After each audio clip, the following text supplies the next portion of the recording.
Ce que je pourrais dire par rapport à l'édition de cette année, c'est qu'elle s'est ouverte aux pays anglophones. Donc cela permet un partage plus large d'expériences, cela permet à tous nos pays d'échanger plus complètement sur les défis aujourd'hui auxquels ils sont confrontés. Ces défis pour nos pays, c'est que l'activité postale a fortement évolué dans le monde. Avant c'était le courrier, aujourd'hui c'est davantage le numérique, c'est davantage l'activité financière. Et il est donc pertinent que ces postes se retrouvent, échangent.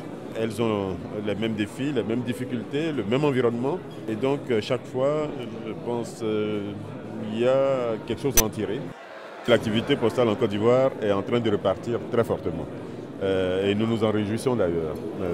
Elle repart parce que la Poste s'adapte. La Poste aujourd'hui a décidé de se mettre au cœur des besoins des populations et non l'inverse. Il ne s'agit pas d'imposer des services ou de proposer des services dont les populations n'ont pas besoin.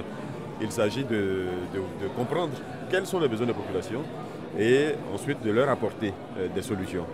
C'est ce que la Poste a fait aujourd'hui. Un grand nombre de services nouveaux ont été lancés depuis 2 ans maintenant.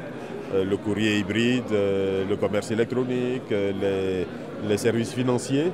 Tout cela permet aujourd'hui à la Poste d'avoir une nouvelle clientèle, d'avoir une nouvelle fréquentation, aux agents d'avoir une nouvelle occupation, à nos bureaux de redevenir des centres d'accueil, des centres au service de nos populations.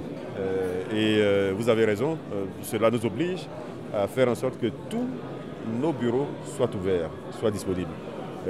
Là aussi, c'est une des choses sur lesquelles la Poste Côte d'Ivoire travaille. Je pense qu'aujourd'hui, il doit rester quelques bureaux seulement. La plupart sont ouverts. Nous étions à 800 km avec le DG de la Poste il y a à peine 3-4 jours pour inaugurer des bureaux de poste. Donc ça veut dire que sur toute l'étendue du territoire, nous travaillons aujourd'hui à faire en sorte que nos bureaux soient disponibles. Et il y a même une deuxième étape après l'ouverture de nos bureaux, c'est l'ouverture de points de franchise.